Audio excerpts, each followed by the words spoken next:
Hello, everyone, and welcome back to the Rundown, where we talk about 2A news and conservative views. I will be your host today, Craig DeLuz, coming at you from the West Coast, the left coast, behind the Iron Curtain, otherwise known as the Sierra. And today is Taco Tuesday. It's raining tacos from out of the sky. Tacos, no need to ask why. Just open your mouth and close your eyes. It's raining tacos. It's raining tacos out in the street. Tacos, all you can eat. Lettuce and shells, cheese and meat. It's raining tacos. Yum, yum, yum, yum, yum, yum. It's like a treat. Oh, thank you, folks. Appreciate it. So glad you could make it back here today for Taco Tuesday. Want to apologize about last week. Last week at SHOT was just a crazy week. I mean, it's normally a crazy week, but yes, last week was just beyond.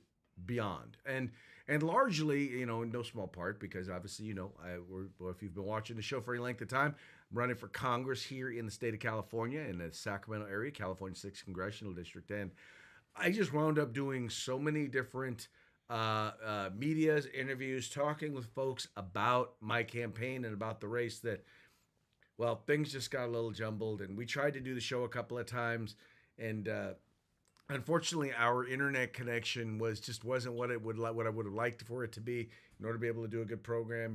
If you notice, we tried one time and it just didn't work out. In any case, apologize. We did have a chance to do some shows, to do some interviews, to sit down with some folks. Wasn't during our normal time, but sometimes it'd be like that. But had a great time. Mike, unfortunately, is not able to be here today. Tuesdays are always kind of rough for him. But in any case, we're here. I'm here. You're here. The news is here. So we're going to have a good time nonetheless. Would like to encourage you, however you are watching the program, if you're watching us live, that's Monday through Friday from 3 p.m. at 3 p.m. Pacific or 6 p.m. Eastern. And, I'll let y'all do the math and try to figure out the time zones in between. But if you're watching us live, you can comment. And we're following your comments, whether you're calling, whether you're communicating with us on Rumble, on Twitter, whether you're communicating on Facebook or on OpsLens. Whoever you are watching, please go ahead, drop us a note, give us a comment, let us know what's up. If you got any questions, any comments about any of the topics that we're talking about, would love to hear from you. So just go ahead and click the comments.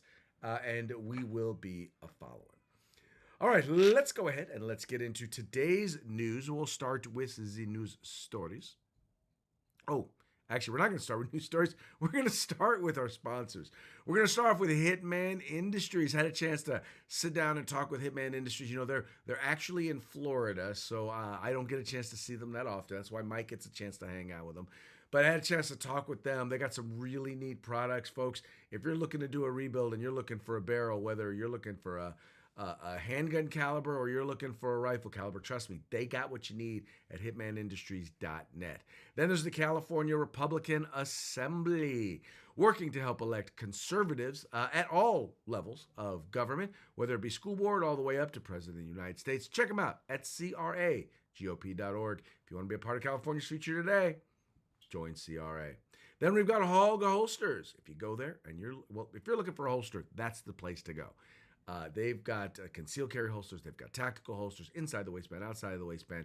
You name it, they got it. Just go there, check them out at hogholsters.com. Use the discount code The Rundown, all caps, no spaces. You can get your Hog holster today with a discount. Ain't that nice? And then we've got uscombatgear.com. All things tactical, all the tactical time. Check them out. Boots.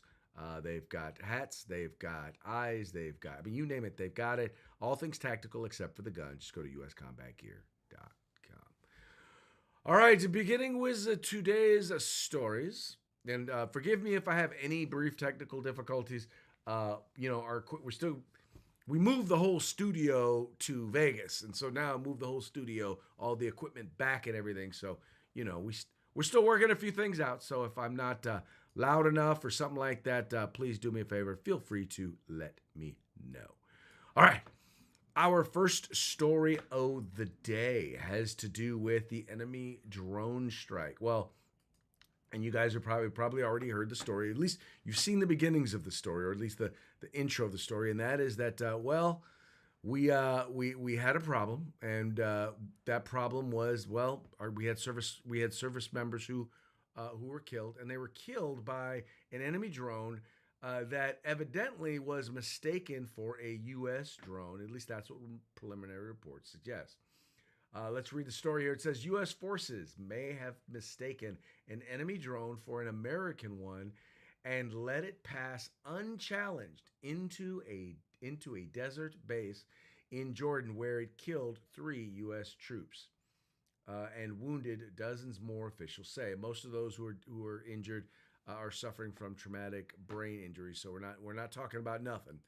Anyway, moving right along, it says details of the Sunday attack emerged as President Joe Biden faced a difficult balancing act, blaming Iran and looking to strike back in a forceful way without causing any further escalation of the Gaza conflict. Now, first of all, wow, there are so many different things about this whole thing that have got me upset. The first is the way in which the media is covering this, and they're focusing very little on the fact that this was basically this was Iran. This was an Iran actor, a proxy for the nation of Iran, who was deliberately attacking U.S. forces, and they're trying to make it. They're all forcing it, and the whole conversation that they are trying to force is about, it's because of what Israel, it's because we won't tell Israel to stop what they're doing in Gaza. And the AP story that they're running, it's literally all that. Now, here, I'll play a little bit of it, and you can see exactly what it is here that I'm talking about. Let me pull the story up over here. Okay.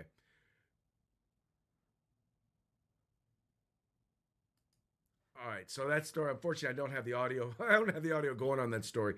But in the story that's there at the Associated Press, he's basically saying everything he's talking about, whether it's Hezbollah attacking in the north, whether it's the Houthis attacking in the Red Sea, no matter where it is, or whether it is this case, once again, now attacking from Syria and Jordan, every attack they're saying is all because, if we would just get the Israelis to stop, then that would be okay. And I'm like, wait a minute, whoa. Why are we not just upset that they are attacking us? I don't care why they're doing it. The fact that they're doing it is all that really matters. And why are we not doing it? And it's beyond frustrating, because when you really think about it, we need to be standing up to these folks. This is all happening because of weak-kneed Joe Biden. It's all happened because he has peace through strength is a thing. It's an effective thing. It's a thing that worked, right? It's a thing that worked under Donald Trump. The reason why Russia didn't invade Ukraine during Trump's presidency, the reason why you didn't see people acting stupid like this in the Middle East, was because they knew Donald Trump would do something. One country did one thing one time. What did we do? Drone strike, took out their leader. Right? We took out one of their main generals. Right? Everyone's, you're going to start World War III. No, you know what we did? We kept them from messing with us again. But see, now we have a president that is so scared of escalation that he's going to do nothing. And what that means is that then you wind up with, conflict due to weakness, right? Conflict due to weakness, because here's the thing. Iran is a bully. They are a bully. They're operating through proxies to bully other people in the Middle East. And now they've gotten to the point where they're willing to step up and bully us. And the thing about bullies is this. Bullies don't have to be the best fighters. They don't have to be the biggest, the baddest, and the strongest. They just have to know that they can get away with it, or at least feel like they've made people think that they can get away with it, that they're big and they're bad. And the only way in which you handle a bully in that case is you pop them in the mouth. You punch them in the mouth. That's how you handle a bully. So that's issue number one. My second issue just has to do with the fact that the clear, utter, and level of disrespect that they have shown these three service people who lost their lives. Here's Karine Jean-Pierre sharing her perspective on what happened. What I will say, obviously our deepest condolences go out, and our heartfelt condolences go out to the families who lost three folks who are military folks, who are brave, who are always fighting, who are fighting on behalf of this administration, of the American people. Obviously, more importantly, we lost those souls. Does that remind you of something? Does it remind you of anything? The whole, something happened to some people somewhere. Some folks, ladies and gentlemen, these are not some folks. These are heroes. These are heroes who lost their lives in service to our nation, and they need to be respected and honored as such. And with that, I want to go ahead and put their pictures up. So this is from left to right. You have Kennedy Sanders. Was that SPC? I hate to do this. I feel bad because I've never served in the military, so I don't know what that means. I think it means specialist. If Mike were here, he'd get it right for him. But I believe it's Specialist Kennedy Sanders. Then in the middle, you have Sergeant Jerome Rivers. And then you also have Specialist Brianna Alexandria Moffett. They were all state of Georgia. They're all from the state of Georgia and were identified as the 3 U.S. Army soldiers killed Sunday by a drone strike on their base in Jordan near the Syrian border. These three are heroes. These three are heroes. They gave their lives in service to our country, not this administration. You can blame this administration for what happened, because if they weren't so weak-kneed, then Iran wouldn't feel like they had the ability to do this. They wouldn't feel like they could do this and get away with it. So yeah, they died because of the administration, but they didn't die in service to this administration. They died in service to our country, to each and every one of us. And our prayers go out to them. Our prayers go out to their family. And I am just hoping and praying that someone in the Biden administration gets their head out of their rear and and does something to address this, does something to make sure these folks know that this should never, ever, ever, ever, never, never, ever. Did I say never, never, ever? Never, ever, ever happen again. Not saying, just saying. Okay, moving right along to our next story. If you've been following the whole crisis at the border, then you know that the U.S. Senate has passed a deal, or at least there is a deal in the works. In the U.S. Senate. The interesting thing about this deal, though, is that it includes cash for border crossers. Hold on, wait. Let's read this real quick. It says, this is according to Breitbart, Senate deal requires DHS to continue, so others are already getting money, continue funneling border crossers into the U.S. Okay. So it's not money. I unfortunately I misread it when I put together the title, but it still requires them to be able to come into the U.S. Let's read it real quick. New details of the Senate deal continue coming to light in the latest, revealing more reasons why President Joe Biden has thrown his support behind the deal. Sources who spoke to CBS News said the deal includes multiple loopholes that will not only allow Biden's DHS to continue funneling tens of thousands of border crossers into the U.S. territory every week, but require the agency to do so. Though the deal claims to give Biden more border control authority, the deal prevents the White House from using the authority for an extended period of time. Border crossers would also be allowed to seek exemptions to get into the U.S. even when the authority is used. Biden already has expansive power over immigration, with multiple federal statutes and Supreme Court ruling making it clear that the president has sweeping authority to control the inflow of foreign nationals into the U.S. Now, all right, once again, I apologize for the misnomer or the mislabeling in the very beginning. But I think it's important for us to understand, and this is what we're talking about here now, folks, is that this, first of all, in this deal, what they want is what the Biden administration wants is it gives them more money in order to handle the administration of the border. So in other words, they want more judges, they want more people who can actually process people who are applying for asylum. But keep in mind, they're applying for asylum once they're in the country. And so they're being released into the country. This is not about keeping people out of the country who shouldn't be here.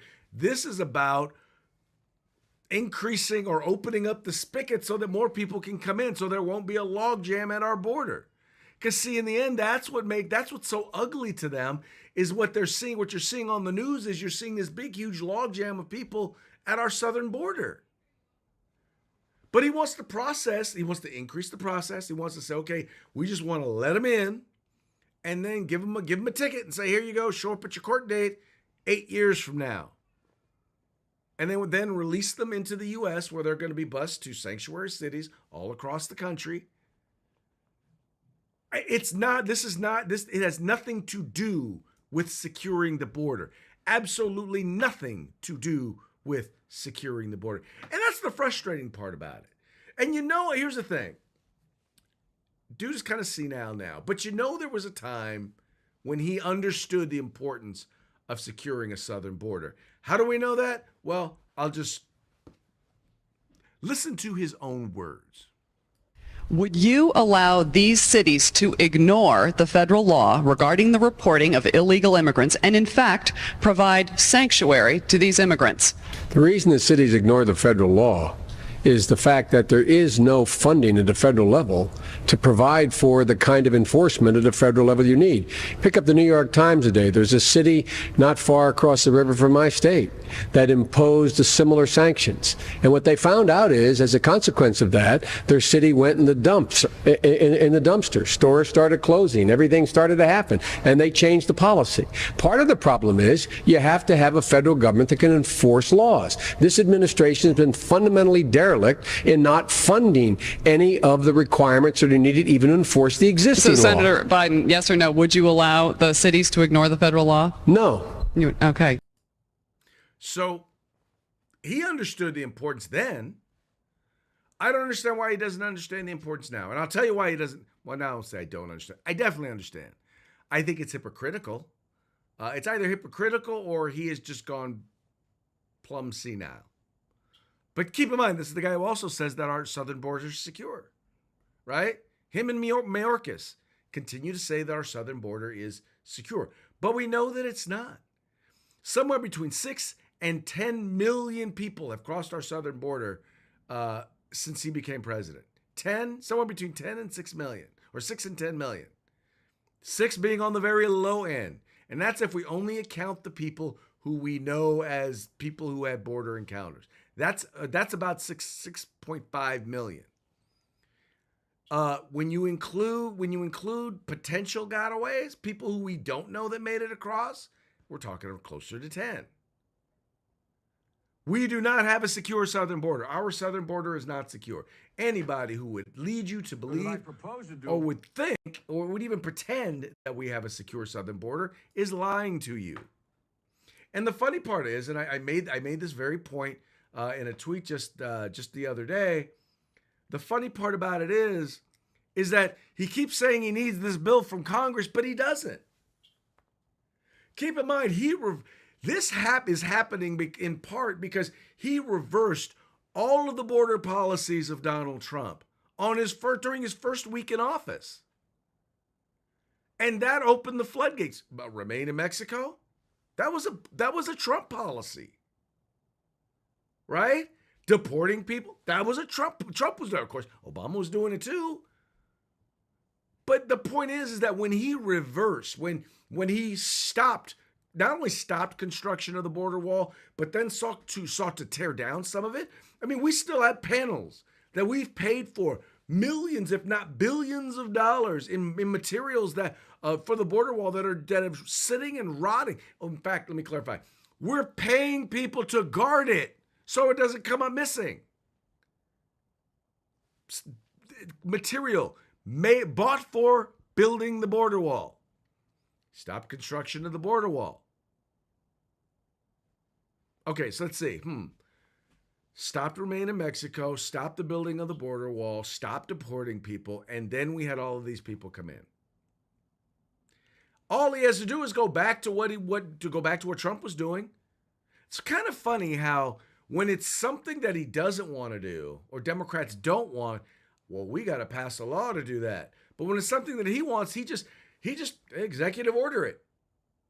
Not only does he executive order it, he'll defy the Supreme Court of the United States and do it. Can someone say student loan forgiveness? Can someone say student loan forgiveness? Yes, student loan forgiveness. Anyway, once again, it is very clear. It is obvious that sadly, unfortunately, President Biden is not interested in actually doing what it takes. Oh, by the way, speaking of the border wall, did you know that 50% of Americans actually, to this day, right now, support the building of a border wall? This is data that is according to. Hold on, wait. I'm looking for the story here. See, I thought I had pulled the story up, but I guess I hadn't. Let's pull it up here again. Enemy drones.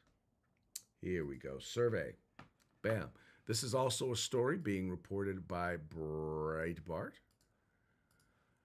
Okay, it says here, survey, half of Americans support border wall as Biden administration seeks to remove border barrier in Texas.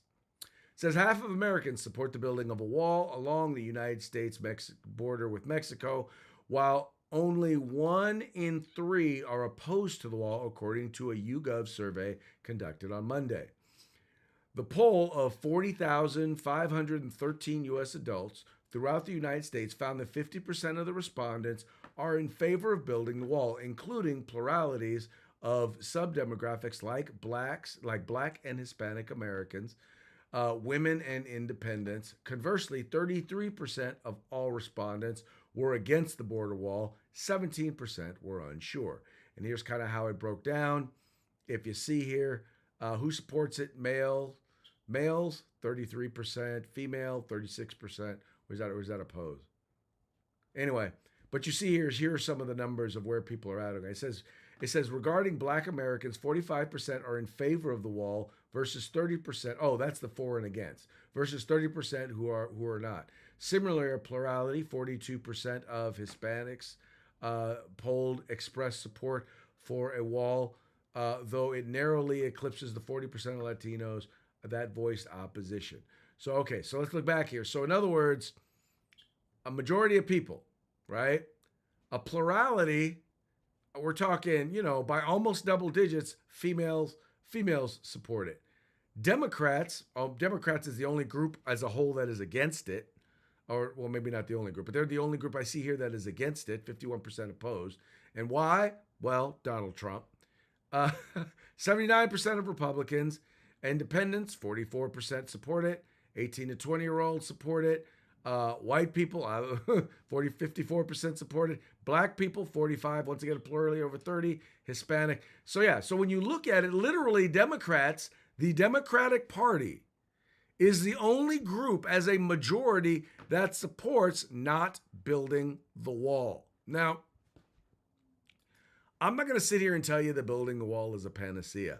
What I'm hoping you hear here is it's almost, it is almost like a code for enforce our southern border, right? Don't just let people in. That's what I take that as meaning. I take it as meaning they want you to enforce our borders. But unfortunately, that's not the way they see it. It's not the way Democrats see it. They don't want you to enforce the borders. Why? Because that's the Republican thing to do. And quite frankly, that's the only reason. It's the only reason they're against it. It's because Republicans want to enforce the border. And I wish I could tell you that there was more, but I've yet to. The only argument is, well, Trump. Because they don't really have an argument why we shouldn't be enforcing our southern border. They act as if, and they'll say, well, the border's secure, but you and I know it's not.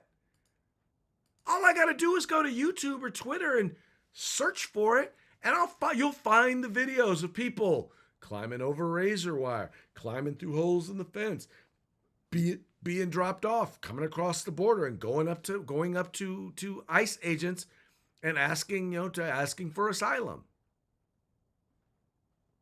It ain't hard. It ain't hard to figure out. But evidently, Democrats can't seem to figure it out. Go figure. All right, next we have here a Tennessee official basically said, no gun rights, no gun rights, no voting, no gun rights, no voting rights. I know you're asking yourself, wait, what? What are you talking about? Well, you know that when someone is a convicted felon, right? At least while they are a part of the process, and in some states, well, let me clarify. In some states, if once you're a convicted felon, you lose your fundamental right, your right to vote, permanently. Now you can work to get those rights back. In some states, like in California, once you're done with your process, while you are in the process, so if you are either in prison or you are on probation or parole, you're not allowed to vote. You lose your right to vote during that period of time, but you get it back once you're done with that process. But in some states, you just don't get it back. Well, there is a judge in the state of Tennessee, and I believe this is because Tennessee likely is one of those states where you do not get those rights back, where you lose those rights. Here we go. It says here, felons must get gun rights back if they get voting rights back, voting rights restored. Tennessee official says. The state's toughest voting rights restoration policy requires people convicted of a felony to get their gun rights restored before they can become eligible to cast a ballot in Tennessee. Tennessee's elections office said Tuesday, confirming a mandate that officials had been debating internally. Okay, so this is an election official. It says last summer, election officials interpreted a state Supreme Court ruling as requiring that all convicted felons applying for reinstatement of voting rights first get their full citizenship right restored by a judge or show they were pardoned. Voting rights advocates have urged the legal interpretation was way off base. So what this official is basically saying is, it's less about trying to keep people from voting and more about getting people their gun rights back. I don't disagree. I mean, the reality is, if someone is going to get their rights back, the right to vote the right to keep and bear arms is as fundamental as the right to vote. I think there's an argument to be made that if we're talking about violent felons, maybe a little different. Maybe you shouldn't get your vote. Maybe you shouldn't get your rights back. I'm open to that conversation. If you demonstrated that you have conducted or been engaged in or have a clear propensity for violence, maybe you should not be allowed to own or possess firearms. I'm amenable to that argument. But for the most part, if you're convicted of, writing a $951 check, you should probably be able to get your rights back if you're a nonviolent felon. That's just my perspective. Once again, unless you've shown a propensity for violence, because that's the whole point about quote unquote infringing on that right is, does it create or pose a danger to others? In that case, if you've never been engaged in violence, if there's no evidence that you would utilize that firearm violently, then why should you be prevented from being able to exercise your fundamental right to keep and bear arms? That makes absolutely no sense. At least not to me. So, because it don't make no sense to me, I feel pretty comfortable in saying, no, give your rights back. Not saying Just saying. I don't know. Anyway. All right, folks. Well, with that, we have now reached our parting shots. Parting shots are brought to you by Hog Holsters. Just go to hogholsters.com. Use the discount code The Rundown. All caps, no spaces. Get your Hog Holster today. All right, this first one up. Our first two up is from the Babylon Bee. Here we have tragic report reveals thousands of journalists have not been laid off. That's right. By the way, in case you didn't know, at the LA Times, they're laying off I think 1,200 of their staff. Folks, the legacy media is dying on the vine because so many Americans, and I feel pretty safe to say half of us, at least, the half that, are the deplorables who, are fascists who voted for Donald Trump, the 80 some odd or 79 million of us. Yeah. Anyway, we're tired of folks like the Los Angeles Times, like the Sacramento Bee, all of these liberal media outlets. We're tired of them. And so we're not buying their newspapers. And so they're having to lay people off. But that's okay, because you know what? They are exercising their entrepreneurial spirits. It says here, laid off LA Times reporter sits on the street corner with sign reading, "We'll call you racist for food." Now, by the way, notice it's a white dude. I'm just saying. Notice that he's probably a Harvard or Yale educated. You notice he's wearing a skinny suit with no socks. Journalist, yeah. Just notice that. Just saying. I'm not saying. I'm just saying. All right. And this last one. Well, let's just put it this way. I showed you the video earlier of Joe Biden and what he thought about the border.